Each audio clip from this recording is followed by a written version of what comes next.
નમસ્કાર દર્શક મિત્રો, આપ જોઈ રહ્યા છો લાઈવ 108 ન્યૂઝ ગુજરાત। હું છું પાયલ બાંભણિયા। તો જોઈએ આજના મહત્વના સમાચાર મહેસાણાથી અમારા બ્યુરો ચીફ અર્જુનજી ઠાકોર સાથે।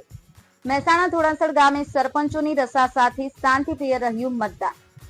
મહેસાણા તાલુકાના ધોળાસણ ગામે ગ્રામ પંચાયતની ચૂંટણી યોજાઈ ગઈ। આ ચૂંટણી જંગમાં 6 જેવા મહિલા સરપંચ ઉમેદવારો મેદાને ઉતર્યા હતા। આ તમામ સરપંચ મહિલા ઉમેદવારો પોતાના ગામના સર્વાંગી વિકાસ કરી દેવાની ઉમદા ભાવના રાખી રહ્યા હતા। સરપંચ પદના કુલ 6 ઉમેદવારોમાંથી 3 ઉમેદવારોની રસાકસી જોવા મળી હતી।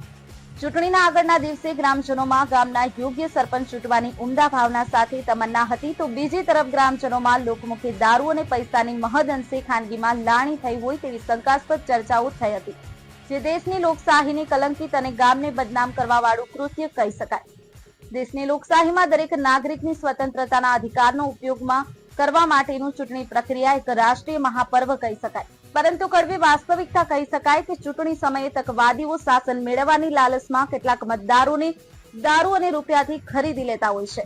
ત્યારે આવા લાલચુ અને નાસમજો મતદારો પોતાને દેશની લોકશાહીમાં મળેલ સ્વતંત્રતાનો હક અધિકાર ગુમાવી બેસે છે। ત્યારબાદ સત્તામાં બેસેલ આવા તકવાદી શાસકો દ્વારા ગરીબ નાસમજો લોકોના શોષણની શરૂઆત થાય છે, જેથી પોતાના હક અધિકારથી વંચિત આવા લોકો અનેક સમસ્યાઓનો શિકાર બનતા હોય છે। આ પ્રકારની કલંકિત કરનારી કામગીરી દરેક ચૂંટણીઓમાં લગભગ કરવામાં આવતી હોય છે। સરકારી ચૂંટણી પંચ આવી ગુપ્ત થતી કામગીરી સુધી પહોંચવા હંમેશા નિષ્ફળ સાબિત બની રહ્યું હોય છે। આ કડવી વાસ્તવિકતા કહી શકાય। હવે ગામમાં કોણ બને છે ગામના સરપંચ, તેની ગ્રામજનો આતુરતાથી સમયની રાહ જોઈ રહ્યા છે। તો જોઈએ શું કહી રહ્યા છે સરપંચના મહિલા ઉમેદવારો। તો જોતા રહો લાઈવ 108 ન્યૂઝ ગુજરાત અને ફરી મળીશું નવા સમાચાર સાથે। નમસ્કાર। નામ ઠાકોર હેતલબેન જયંતિજી। હું સરપંચ ઉમેદવારમાં ઊભી રહી છું। જો હું સરપંચમાં આવીશ તો આગામી પ્રાથમિક જરૂરિયાત લોકોની અધૂરી રહી ગઈ છે તે પૂરું કરીશ। મકાનો, ઘર સંડાસ બનાવવાના રસ્તાઓ, સ્કૂલની પ્રાથમિક શાળાઓ તેમજ જે અધૂરી લગતી કામકાજ હશે તે હું પૂરું કરવામાં મદદ કરીશ લોકોને। જય હિન્દ।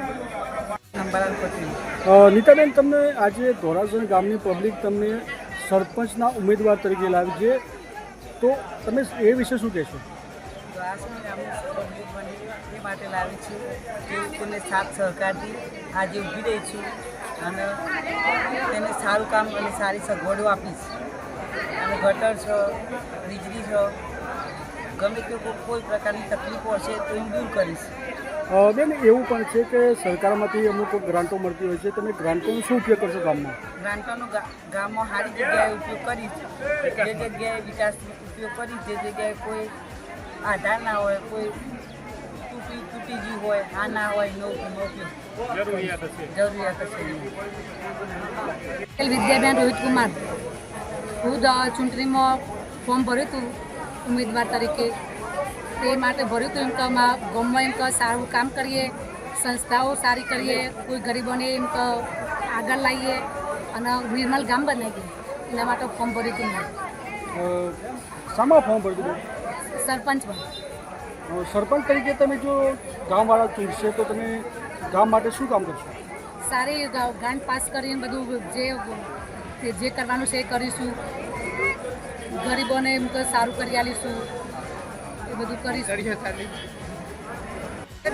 હું સરપંચ તરીકે ઉમેદવારી કરેલી છે અને ગામના સૌ સહકાર આપે એ બદલ હું એનો આભાર કરીશ અને તેમજ સરકારી કાર્યોમાં જે આવતા હશે, આપણે લાભો મળતા હશે, એ સરકારી લાભો ગામના દરેક જનતાને આપવા માગું છું અને એને સરળ ઉમેદવાર તરીકે મને ચૂંટીને સભ્ય તરીકે અમે બધા એક સાથે મળીને અમે આ કાર્યને સહાય આપવા માટે સરકાર આપે એ બધી સહાય અમે ગામના દરેક નાગરિકને, નાનામાં નાનાથી મોટામાં મોટા દરેક નાગરિકને એમને આ સમસ્યાનો હલ કરવા અમે ઉમેદવારી નોંધાવી છે।